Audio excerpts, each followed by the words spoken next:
కార్తీక మాసం హిందువులకు ఎంతో పవిత్రమైంది.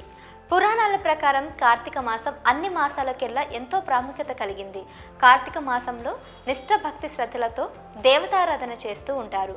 ఈ మాసంలోనే కొందరు తెలిసి తెలియక తప్పులు దోషాలు చేస్తూ ఉంటారు. తెలిసి చేసినా తెలియక చేసినా కొన్నిసార్లు కర్మఫలాన్ని అనుభవించాల్సి వస్తుంది. కార్తీక మాసానికి సంబంధించి ఒక 40 నిజాలు ఉన్నాయి. ఈ 40 నిజాలను తెలుసుకొని వాటిని ఆచరణలో పెడితే మీ పూజలకు సత్ఫలితం లభిస్తుంది. మీరు భక్తి శ్రద్ధలతో చేసే ఆ పూజలు ఆ భగవంతుని చేరుతాయి. మరి ఆ 40 నిజాలు ఏంటో ఇప్పుడు చూద్దాం. మొదటిది, కార్తీక మాసం ఒక్క శివారాధనకి మాత్రమే ముఖ్యమైనది కాదు, సర్వ దేవతారాధనకి ముఖ్యమైంది.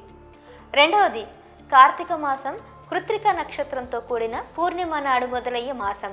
కృత్తిక నక్షత్రం అగ్ని నక్షత్రం, అన్ని నక్షత్రాల కల్లా శ్రేష్టమైందన్నమాట. ఈ మాసంలో ఏ ఆరాధన చేసినా అది మహాయజ్ఞం అవుతుంది. మూడవది, ఒక్క కార్తీక మాసం మొత్తం సమర్థవంతంగా దైవారాధన చేసుకోగలిగితే సంవత్సరం అంతా సర్వదేవతలను పూజించిన పుణ్యం లభిస్తుంది. నాలుగవది, హరిహరాదులకు ప్రీతిపాత్రమైన కార్తీక మాసంలో పాడ్యమి, చవితి, పౌర్ణమి, చతుర్దశి, ఏకాదశి, ద్వాదశి తిథుల్లో శివపార్వతుల అనుగ్రహం కోసం మహిళలు పూజలు చేస్తుంటారు. ఐదవది, కలియుగంలో ప్రజలు క్షణికమైన సుఖభోగాల కోసం పరితపిస్తూ ఎన్నో తప్పులు చేస్తున్నారు. అట్టివారు కార్తీక మాస వ్రతం ఆచరించడం వల్ల సకల పాపాలు హరింపబడి మరుజన్మ లేక పరంధామం పొందగలరు. ఆరవది, కార్తీక మాసంలో వచ్చే సోమవారాలు చవితి, ఏకాదశి, ద్వాదశి, పౌర్ణమి అత్యంత పుణ్యప్రధానమైనవి. నెలంతా సాధ్యపడని భక్తుల కోసం కనీసం ఆయా రోజుల్లో దైవారాధన చేసుకోగలగాలి. ఏడవది, కార్తీక మాసంలో పవిత్ర పుణ్యనది స్నానం ఆచరించి ఉపవాస దీక్షలు చేస్తూ రుద్రాభిషేకాలు, 1,00,000 బిల్వార్చనలు, 1,00,000 కుంకుమార్చనలు, లలిత విష్ణు సహస్రనామ పారాయణాలు, ఉభయ సంధ్యలలో దీపారాధన చేసే వారికి విశేష పుణ్యఫలం లభిస్తుంది. ఎనిమిదవది, కొందరు భక్తులు ఈ కార్తీక మాసం అంతా పుణ్య నదీ స్నానం ఆచరిస్తూ ప్రతినిత్యం హరిహరదులను పూజిస్తూ పగలు పాలు పండ్లు మాత్రమే స్వీకరించి సాయంత్రం భక్తితో కార్తీక దీపారాధనలు పూజలు చేసి నివేదించిన అన్నాన్ని భుజిస్తూ ఉంటారు. తొమ్మిదవది, కార్తీక మాసంలో అత్యంత విశేషమైనది ద్వాదశి. ఈరోజు 33 దేవతలతో శ్రీ మహాలక్ష్మి సమేతుడైన తులసీధాత్రివనంలో ఉంటాడని చెప్తారు. ద్వాదశి నాడు మహిళలు తమ మాంగళ్య బలం కోసం తులసి కోట దగ్గర విశేష పూజలు చేస్తారు. 10వది, ఇక కార్తీక మాసం దానాలకి ప్రసిద్ధి. ఈ మాసంలో దీపాదానం, సాలగ్రామ దానం, అన్నదానం, శాఖపాక దానం, గోదానం, వస్త్రదానం, పుస్తక దానం, సహ్యదానం చేస్తే అక్షయమైన ఫలితాన్నిస్తాయి. ఏ దానం చేయడం కుదరకపోతే కనీసం అన్నదానమైన చేయాలి. 11వది, కార్తీక మాసంలో స్నానం ఎప్పుడు చేయాలంటే బ్రహ్మ ముహూర్తంలో స్నానం ఆచరించి ఆ పరమశివుడిని ధ్యానిస్తే అష్టైశ్వర్యాలు కలుగుతాయి. 12వది, కార్తీక మాసం విషయంలో చాలా మందికి ఒక అపోహ ఉంది. రోజు తలస్నానం చెయ్యాలేమో అనుకుని ఆరోగ్యాన్ని చెడగొట్టుకుంటూ ఉంటారు. నెలంతా పవిత్రంగా ఉంటున్న కారణంగా రోజు చేయాల్సిన అవసరం లేదు అని పండితులు అంటున్నారు. 13వది, కార్తీక మాసంలో దీపానికి విశిష్టత ఉంది. ఖచ్చితంగా కార్తీక మాసంలో దీపారాధన చేయాలి అంటారు. 14వది, శివయ్యను ఎలా పూజించాలి? శివయ్యకు రాజోపచారాలు, నైవేద్యాలతో పనిలేదు. మనసు నిండుగా ధ్యానిస్తూ అభిషేకిస్తే ప్రసన్నమవుతాడు. ఇక కార్తీక మాసంలో శివుని బిల్వదళాలతో పూజిస్తే స్వర్గంలో 1,00,000 సంవత్సరాలు జీవిస్తారని అంటారు. 15వది, ఇక కార్తీక మాసంలో శ్రీ మహావిష్ణువు దామోదర నామంతో పిలువబడతాడు. విష్ణువుకు వ్రతం చెయ్యొచ్చా అంటే కార్తీక దామోదర ప్రీత్యార్థం అని కార్తీక మాసంలో వ్రతాన్ని కూడా ఆచరిస్తారు. ఈ నెలలో తులసి కోట వద్ద హరిపూజ మంచి ఫలితాన్నిస్తుందని పురాణాలు చెప్తున్నాయి. 16వది, కార్తీక మాసంలో ఆహారం విషయంలో ఎలాంటి జాగ్రత్తలు తీసుకోవాలంటే ఉల్లి, వెల్లుల్లి, మాంసాహారం ముట్టకూడదు అని శాస్త్రాలు చెప్తున్నాయి. మరి ముఖ్యంగా కార్తీక మాసంలో ఆదివారం కొబ్బరి, ఉసిరికాయ తినకూడదని పండితులు అంటున్నారు. అలాగే కార్తీక మాసంలో మద్యం ముట్టుకోకూడదు. 17వది, కార్తీక మాసంలో కొందరు శివుడిని పూజిస్తూ విష్ణువుని పూజిస్తూ శివుడిని దూషిస్తూ ఉంటారు. అలా అస్సలు చేయకూడదు. 18వది, వనభోజనాలు ఎప్పుడు చేయాలంటే కార్తీక పౌర్ణమి, కార్తీక సోమవారం నాడు వనభోజనాలు చేస్తే మంచిది. వనభోజనాలు ఎక్కడ చేయాలంటే ఉసిరి చెట్టు కింద చేయాలని పురాణాలు చెప్తున్నాయి. 19వది, ఉసిరి చెట్టు కింద దామోదరుని ప్రతిమను రూపాన్ని ప్రతిష్ఠించి ఆయనకు పూజలు చేసి వనభోజనాలు చేయాలి.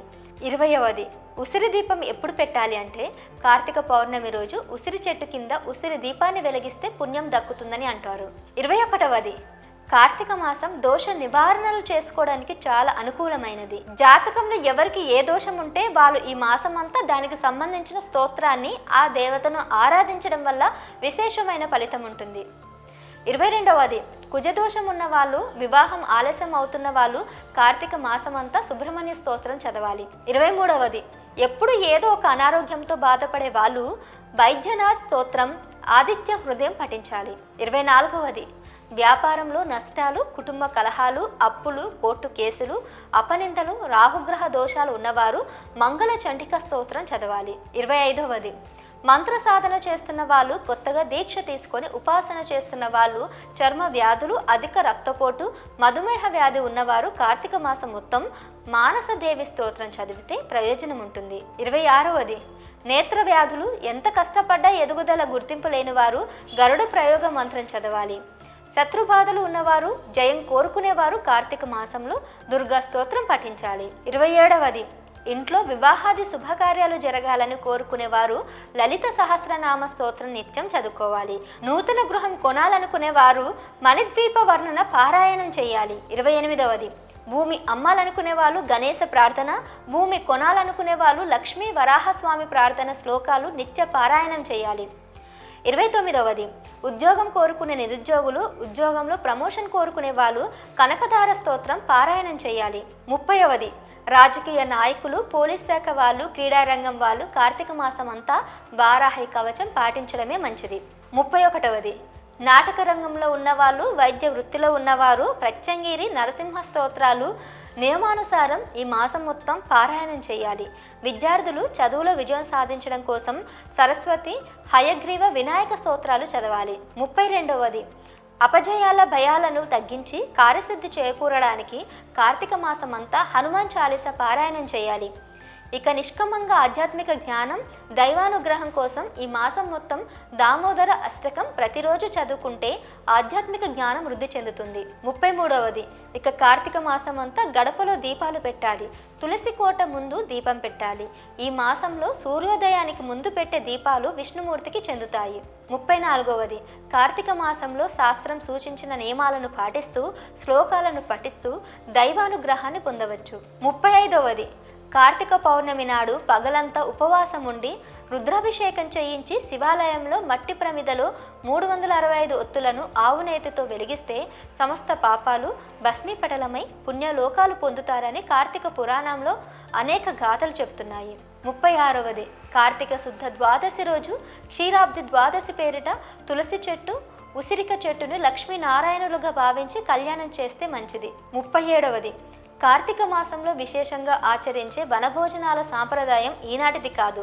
ఎవరైతే కార్తీక మాసంలో వనభోజనం చేస్తారో వారికి ఉత్తమ గతులు కలుగుతాయని శాస్త్రవచనం. 38వది పరమ పవిత్రమైన కార్తీక మాసంలో తామసం కలిగించే ఉల్లి, వెల్లుల్లి, మద్యం, మాంసం జోలికి పోరాదు. ఎవరికి ద్రోహం చేయరాదు. పాపపు ఆలోచనలు చేయకూడదు. దైవదూషణ తగదు. 39వది కార్తీక మాసంలో గంగా, యమున, గోదావరి, కృష్ణ, కావేరి వంటి పుణ్యనదుల్లో స్నానం లేదా సముద్ర స్నానం వంటివి ఆచరించాలి. 40వది కార్తీక మాసంలో చేసిన దానాలు ఎంతో ప్రాముఖ్యమైనవి. ముఖ్యంగా అన్నదానం, వస్త్రదానం, దీపాదానం చేయడం వల్ల పుణ్య ఫలితం అధికంగా లభిస్తుంది. ఈ మాసంలో గోదానం, గాజుల పంపిణీ చేయడం, బ్రాహ్మణులకు దానం చేయడం విశేష పుణ్యాన్ని ఇస్తుందని పురాణాలు తెలుపుతున్నాయి.